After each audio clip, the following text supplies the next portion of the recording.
Bago ako naging B-Mobile member, dati akong OFW. Caregiver ako sa Israel ng almost 8 years. Pero bago pa ako napunta ng Israel, pumunta rin ako sa ibang bansa, sa ibang lugar.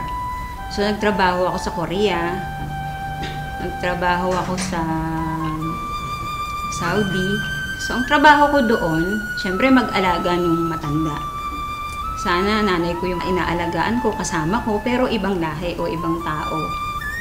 Nung mga panahon na meron akong inalagaan na matanda na nagkakalat siya ng dumi, naiihi siya sa panty niya, minsan pag pinapakain mo siya, pahirapan, yung mumurahin ka pa niya, dahil akala niya pinipilit mo talaga siyang kumain.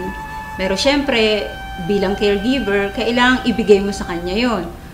So pagka minumura ko, ganun, naiiyak na lang ako kasi hindi mo naman siya pwedeng patulan. Caregiver ka nga eh. No, naiisip ko yung parents ko.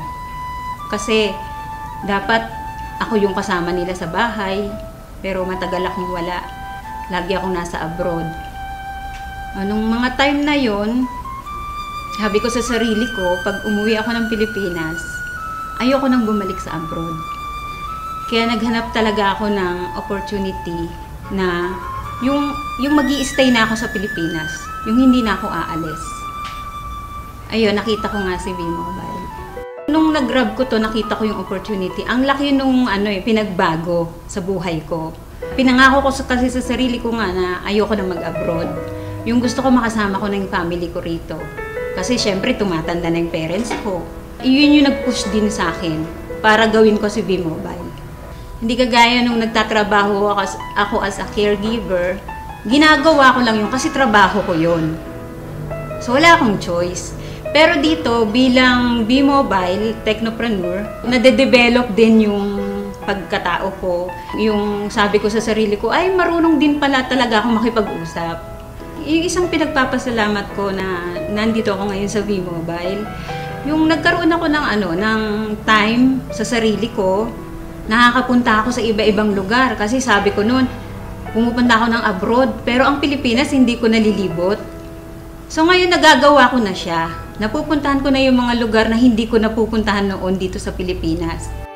Sa mga OFW, huwag silang matakot na umuwi ng Pilipinas. Kasi noon nanlulumo ako sa tuwing sasabihin nila sa akin na, di bali nang mamatay dito sa abroad. Kahit may gera, ayaw namin umuwi kasi nandiyan kami sa Pilipinas.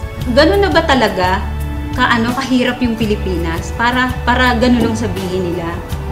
Tapos yung kahit na malayo sila sa mga anak nila, sa pamilya nila, basta ang mindset nila, ang nasa isip nila, sa abroad lang nila mararanasan na magkaroon ng pera, na maibigay sa pamilya yung pangarap na gusto nila. Hindi ka palaging malakas. Hindi ka palaging may trabaho dyan. Darating ang panahon, uuwi ka rin ng Pilipinas.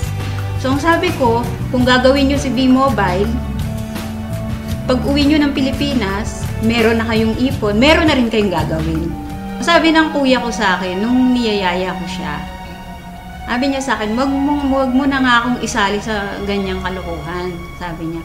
Sabi ko, hindi naman kalokohan si B-Mobile, kasi negosyo nga yan eh.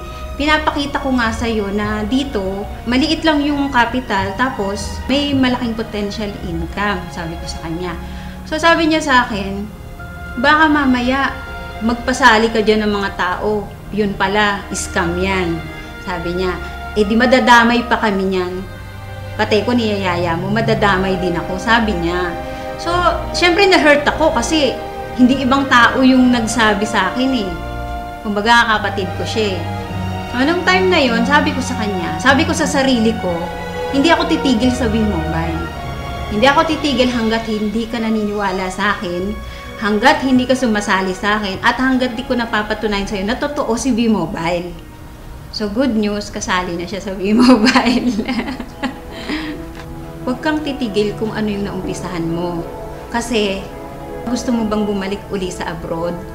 Gusto mo ba uling magtrabaho sa abroad? Bumalik sa dati. Yung lagi kong tinatandaan. Kasi nga, diba sabi ko sa'yo, natatakot ako na bumalik uli sa abroad. Sa mga OFW na kagaya ko, subukan ninyo na mag-invest sa WeMobile. Hindi naman habang panahon na nasa abroad kayo, darating ang time hindi nyo na rin kakayanin magtrabaho. Sana lang, huwag pagiging OFW ang ipamana ninyo sa anak ninyo. Ang ipamana nyo sa kanila yung makapag-aral sila at pagkatapos nun, magnegosyo sila. So ito na yung chance ninyo. I-grab nyo na to kasi bihira yung opportunity na ganito. Na hindi lahat ng company na nasasalihan ninyo ay kagaya ng WeMobile.